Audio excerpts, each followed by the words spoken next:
Cheese. All right, and welcome back to That's Some Cheese, part of the Vendetta Sports Podcast Network.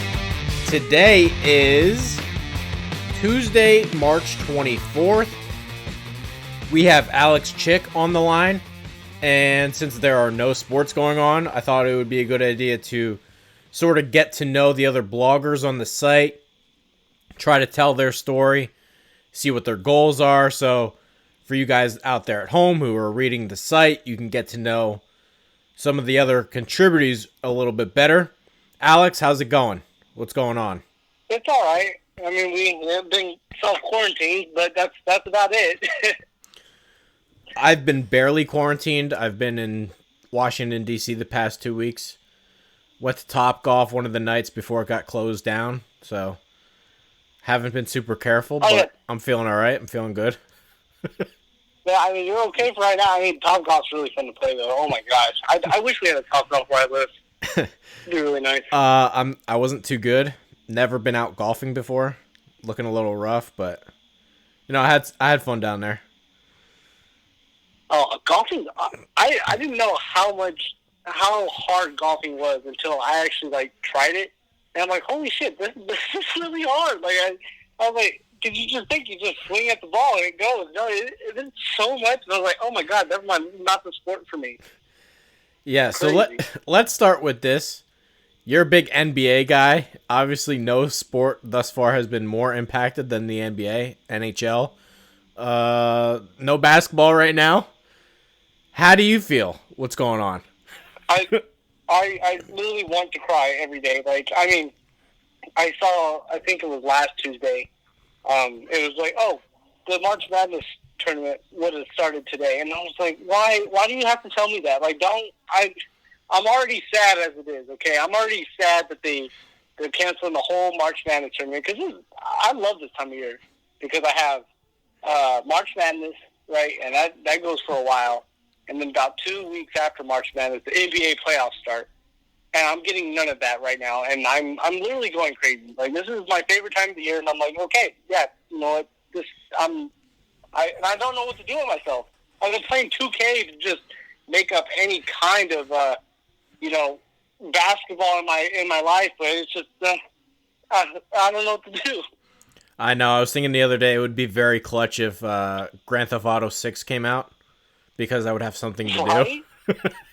I've kind of just been filling my time trying new foods and watching things on Netflix. So if you have any suggestions there, that would be helpful. That's about what I've been doing. I'm trying to figure out. I mean, I watch a lot of anime, though. So, I mean, there's a lot of anime. Jesus. But other than that. You're a weirdo. Yeah, other than that. Yeah, probably other weed, bro. A big weed. Let's get into this, then. So before I reached out to you, or I don't know. Yeah, before I reached out to you, what were your goals? Did you ever think you were getting into sports? What was your deal before you joined the site? Well, what my original plan was as you know, I'm working on being a teacher, but my whole thing with that was so I could coach, and it was so I could coach basketball, and then I was hoping to find a position coach for football, learn a little bit more about terminology, for lack of better terms, but start learning more in depth about football. I feel like I knew enough about basketball to start coaching basketball, but my whole plan was to be a coach, and that's still something I want to do. But I actually have found a love for trying to cover sports as best as I can. I mean, it's really fun to do. It actually, trying to cover sports helps me learn more about sports and learn about other teams and other players I didn't even think about. I mean, it was like a give and take kind of thing, trying to cover sports. But I mean, this has been great for me, honestly. So you want to be a teacher? I actually thought about it for the longest time to be a teacher. Both my parents are teachers. It's not the thing for me, but I did think about it. I would say if you're a teacher, you like to learn things as much as you like to teach things. I guess the best thing, teaching things helps you learn things. I think that's true. Yeah. What have you learned with the site? What have you kind of since you started writing, you just kind of discovered this? What's the process? Well, I discovered. I'm going to give you a little bit of context. When I got to college, I learned how to write really good papers.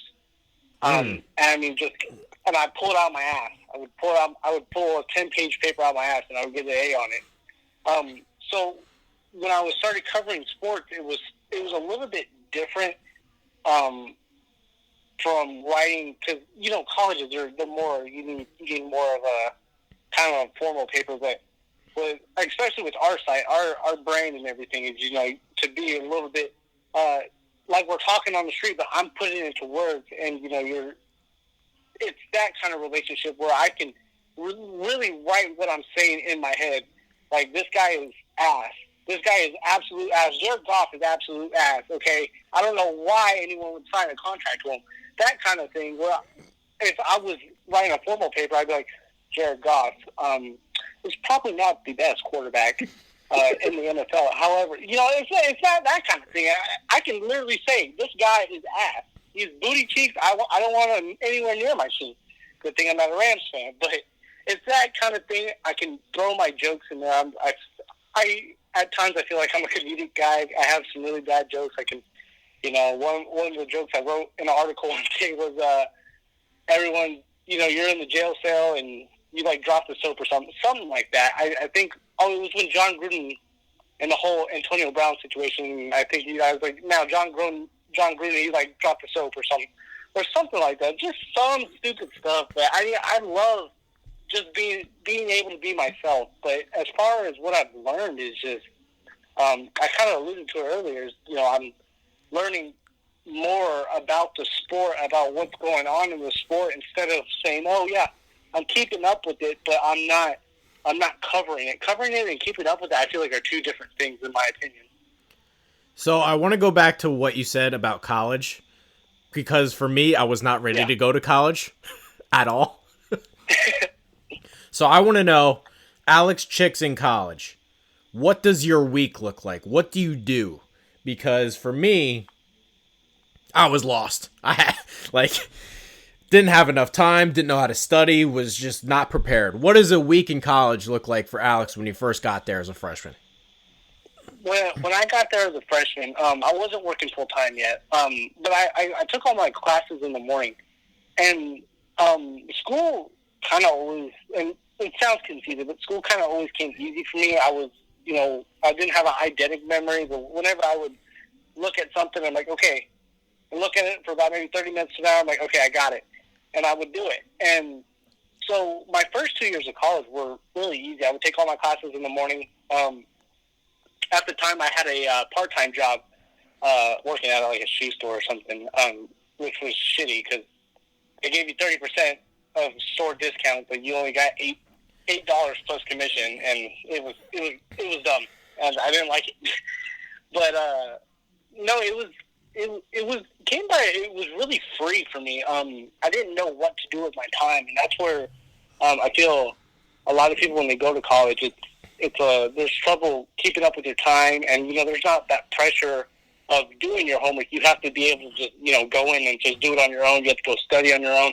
And that was a little bit different, but I've adjusted, I feel like, pretty well. It was definitely different than high school, for sure.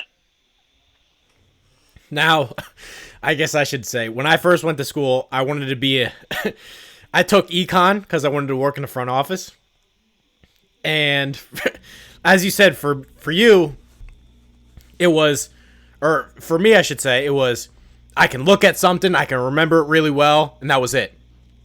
But I never understood any concepts, so I was in trouble. I was in big trouble.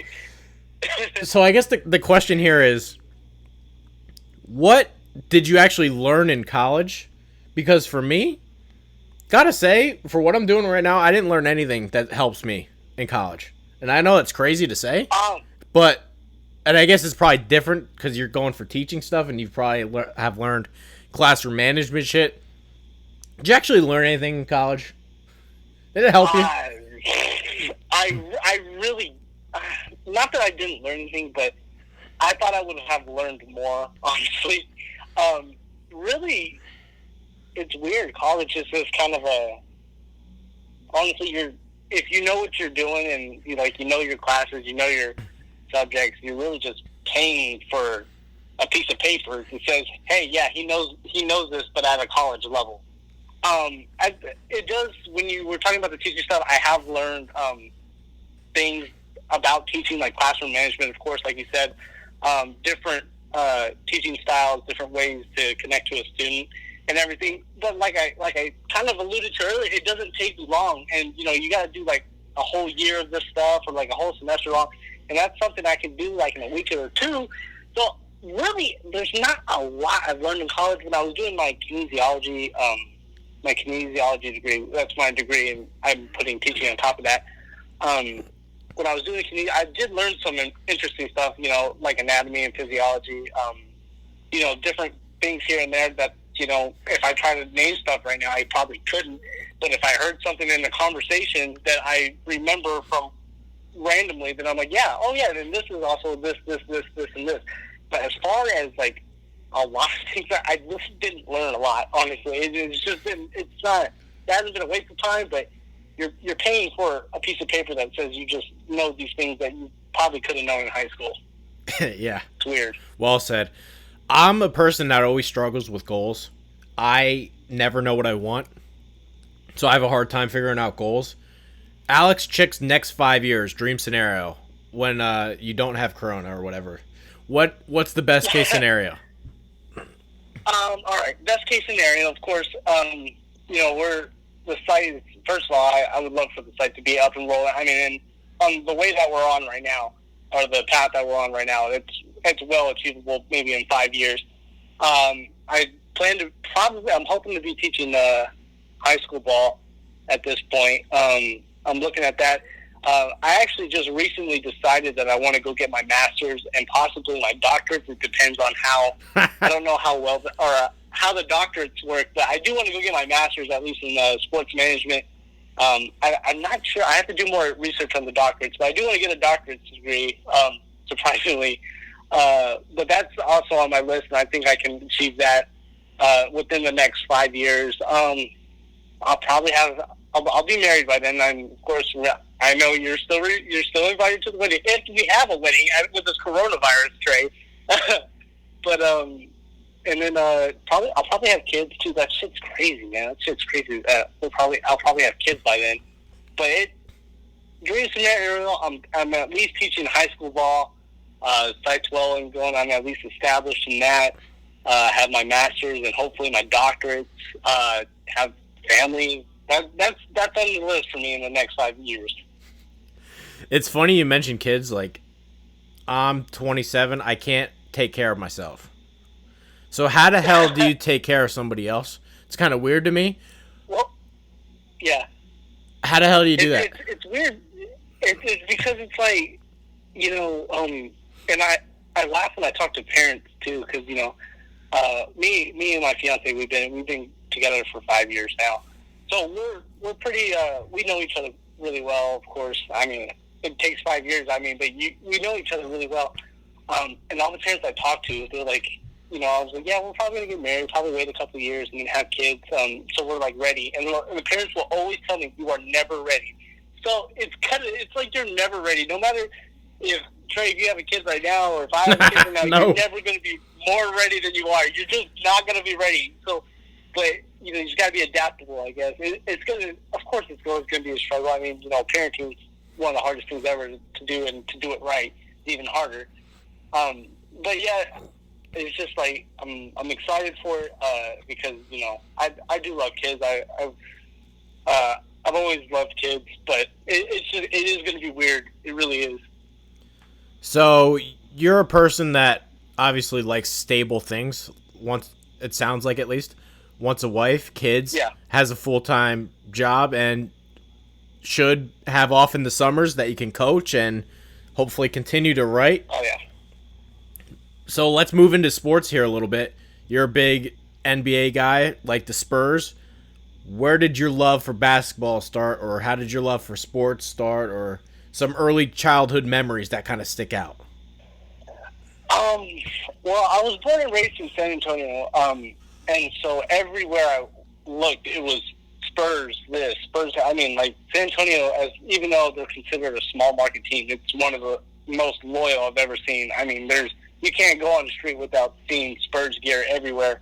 So that really started with me. I had Spurs gear before, and no one really in my family was as big into basketball as I am right now. No one really kind of introduced it. I guess I saw it everywhere. And then it was on TV, and I would start watching the Spurs because that's all I knew was everything around me was Spurs. I'm in San Antonio, so I'm like, all right, I'm going for the Spurs. Fondest memories got to be, when I was, still a kid, just watching Tim Duncan play, and that's where I kind of had my love for basketball and, in a way, Spurs basketball. I don't like how people, because it's part of the reason why I'm actually going to coaching. I don't like how people play the game now or how they coach the game. I don't like, the ISO game where James Harden dribbles 25 fucking times and then shoots a three. I hate that. And I love the way the Spurs play basketball, or, when the Warriors were playing basketball, the way they used to play when no one was injured. I mean, that was always my favorite. I always loved watching that, and I want to get back into that and teaching fundamentals that kids, it doesn't look like they know fundamentals anymore. They know how to dribble real good, but I mean, there's no boxing out, there's no passing, there's no defense being played. I hate that. It bothers the hell out of me. But my love for basketball and the NBA and the Spurs, it all came from, just seeing it all over the city where I used to live. And my parents got me into basketball real young when I was 5, and I excelled pretty well at it. I mean, at 5 at least. Okay, I was pretty good in my whole childhood, but they bought me a basketball hoop, and I was always hooping. I was always outside. I was always shooting, and my dad always kind of played basketball with me, and so that's where really all my love for basketball came. And then football came a little bit later when I could understand it a little bit more, but then that's when I became a Raiders fan. My dad told me, he said, you either be a Raiders fan or you're not going to live here. And me, being a kid, I'm like, well, I don't have a choice, do I? So that's how I became a Raiders fan. When you think about it, you're actually lucky because the Spurs went on a nice little run there. You got to see a couple championships. It kind of actually reminded me of myself. So when I was real little, I always felt like the redheaded stepchild. Like, didn't feel like I had any friends. Nobody really liked me. Like, confidence issues. And I was like, well, here's the Red Sox, and everybody seems to like the Yankees. So, you know what? I kind of like them. And they feel cursed, and sometimes I feel cursed. But, I don't know, for whatever reason, something clicked. And then in 3rd grade, they went down 3-0, and it felt like all hope was lost. And they eventually came back 4 games in a row, beat the Yankees, won the World Series. And I don't know, it felt like it did something for me. What did the Spurs do for you? Did it ever help your confidence? Is it crazy as it say? No, it's weird though, because as you know, the Spurs are on this legendary playoff run that's probably going to end this year. They still have a hope, and I think the NBA even comes back this year. But if the Spurs really taught me anything, in kind of reality in life, is that if you do what you're supposed to do, everything will be fine. And I've always been like with a go with the flow. I've never seen the Spurs panic, and I like to think about. I don't like to see myself as panicking ever. I've always been kind of relaxed. If something bad goes wrong, I'm like, well, it happened. Let's try to recover from it. And that's always been my kind of. I don't know if the Spurs really helped with that or not. I mean, I feel like it could have had an influence, but I've never panicked, and I've never seen the Spurs panic. And, the Spurs have always been kind of emotionless, and I'm far from emotionless at least. But I've always been, kind of an animated guy, but I've always been a go with the flow. I've never panicked. It was always it was there. I was like, I knew it was going to get better, believe it or not. Yeah, I do kind of think like people pick up traits from their favorite teams, or at least the passionate people. But you also mentioned something about, right? I will never play pickup basketball. I can't stand it. I absolutely hate doing it. And it's because, like, there's that one guy who'll take, like, 30 shots. I don't think that'll ever change, though. But you said you wanted to coach. How do you change that? Well, you don't change it in pickup basketball, but in uh, the way I would start coaching, I've thought hours upon hours about that. I mean, like days upon days. I'm trying to write plays. I'm trying to get defensive schemes and everything down. But the way I would run practice is I wouldn't even have anyone shoot the ball other than layups for probably until I knew our defense was down. I knew that we knew how to rebound. Our conditioning was up. I mean, and our dribbling was good. Like, everything else was already on the table. Everyone knew how to pass. Everyone knows that we have to pass the ball before we even start taking jump shots and start working that far into the offense. It was always it's hard with those guys that are that like to shoot a lot, because they have the confidence to shoot all the time, but they don't understand that shooting, just because you have the confidence to shoot, doesn't mean it's always the best play for the team. And that's where a lot of pickup basketball comes in. No one's thinking about the team. They're just thinking about, playing basketball and hooping. They're worried about winning, but they want to make all the shots to win. And it's just not the right way to play. And so, it's a little bit different in coaching, because you get to pick who gets cut and it's a different environment, because they know they have to. I mean, most of the time they have to listen to coach. Of course, there's always going to be some feedback and some pushback from the coach. But I mean, it's the philosophy there, I guess. You know what I mean? Yeah, it's kind of a curious question, because for me, I grew up a wrestler, and it's the only sport in the world where the coach doesn't decide anything. There's a wrestle off, you against that guy, and the guy that wins gets the spot. That's just the way it is. It's not really like that in any other sport. With basketball, you kind of just practice, and the coach kind of determines things, and the way he determines things doesn't necessarily mean it's right. The coach's kid might play way too much, or he might have a favorite on a team that's not really that good, or some kid plays, but he's kind of making bad plays even though he might be talented. That's something I don't know that there's an answer for. And that's also the beauty of. So I have coached a couple of years, but it was like, it's one of those rec leagues, and they were fifth and sixth graders, so it wasn't nothing serious, but it kind of gave me a little bit of insight but it's unique for the kids that aren't good. I usually give them kind of a niche. I try to give them a niche. Like, I had a guy, he was a real big kid, could not do anything else, could not dribble, could not shoot, but he was a big kid. So I put him right in the middle of the paint, and I said, do not let anyone score in this paint. And that's all he had to focus on. So I took the pressure off of him trying to compete with the other kids of being good enough to, like, do everything they're doing, but I gave him just a task that, hey, stay in the paint, make sure no one scores. I had another tall kid, couldn't do anything else. It wasn't the best defensive kid either, but I got it. We worked on that a little bit later, but he was a long kid, lengthy kid, and I was like, hey, I want you to do pretty much the same thing the other guy was doing. I was like, but whenever they shoot, I want you to get the rebound. No one else gets a rebound but you. You get these rebounds. The other team should not get any rebounds. And sure enough, I mean, just giving him that task.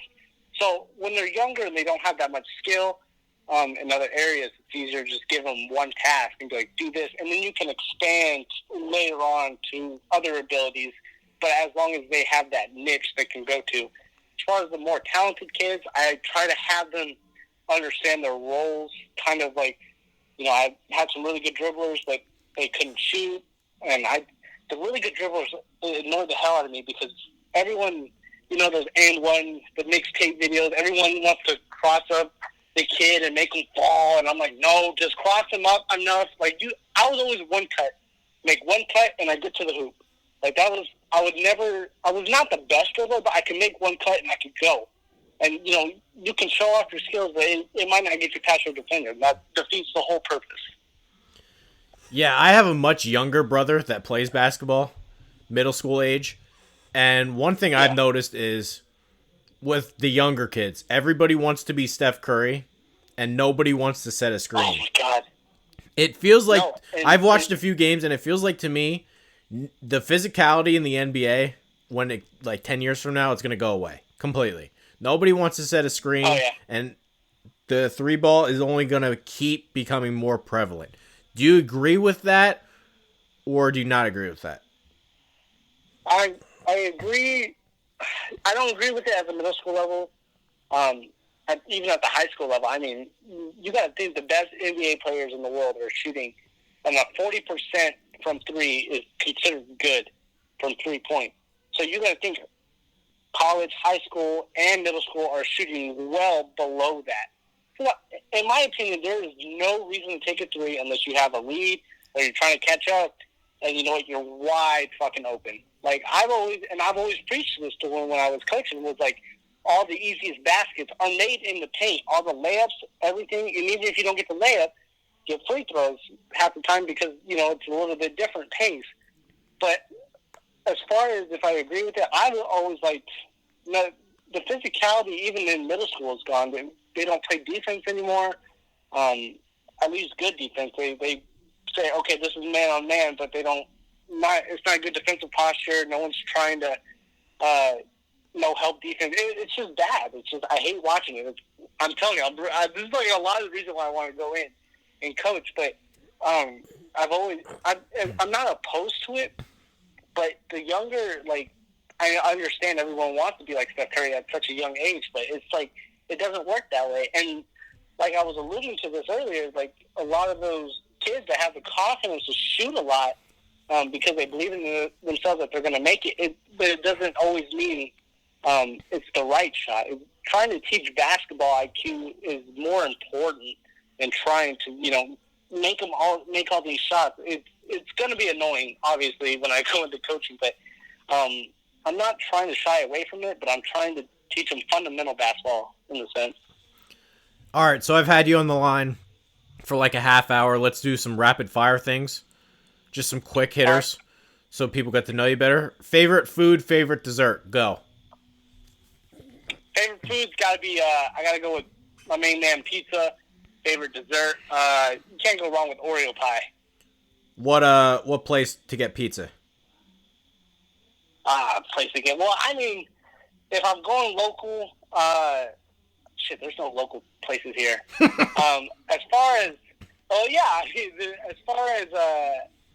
as national, I'm really weird. I like Domino's if it's hot, but if I gotta warm it up and I got leftovers, Pizza Hut's far better. It's weird. Interesting. But I mean, if we're eating it hot, I'll take Domino's. But if we're gonna have leftovers, go ahead and get Pizza Hut because when you warm it up, it'll be better after you warm it up. If you don't have leftovers, you know? I used to eat Domino's like every day in college, and now I can't do it anymore. I just get sick now. How about favorite vacation spot you've been to, and favorite sports stadium or city or favorite vacation spot? Where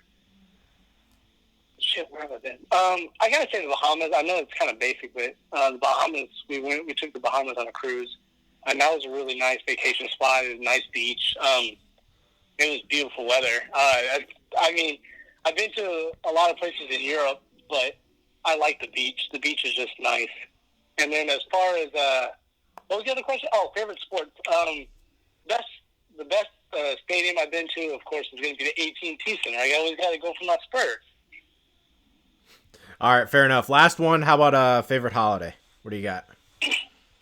Favorite holiday is Christmas. I don't understand how anyone doesn't pick Christmas. Christmas is literally the best holiday. Honestly, it sounds kind of cliche and cheesy, but I love being with my family. I love the idea of, I do like to try to make other people happy. I like giving gifts. When people, except for retail, everyone's in a holiday spirit. I don't know why, but people are just shitty to retail workers. But I love Christmas. Christmas is my favorite holiday. Of course, in Texas, they don't have snow here all that often. But when it does snow, it's really nice. I like the snow. I like the cold. Christmas is easily the best holiday. I don't understand how anyone has any other argument against it. All right, that's Alex Chickfree. You got anything else you want to tell anybody? I figured this would be a good little behind the blog thing, get to know everybody better. You have anything else for us you want to share? I'm ready for basketball to be back. Yeah. I'm hoping I hope they continue the season after all this shit's gone. Yeah, how about it? All right, Alex, thanks for coming on. Appreciate your time. No problem. Tell you something. You know what really grinds my gears? You, America. Fuck you, Diane.